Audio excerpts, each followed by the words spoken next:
What is the role of tokenization in LLM processing, and why is it crucial for optimal training and inference?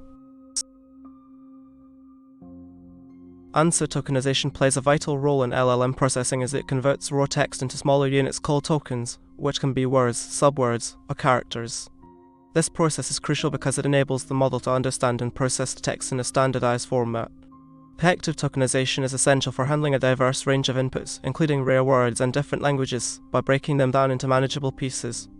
This step is necessary for optimal training and inference, as it helps the model learn meaningful patterns in the data.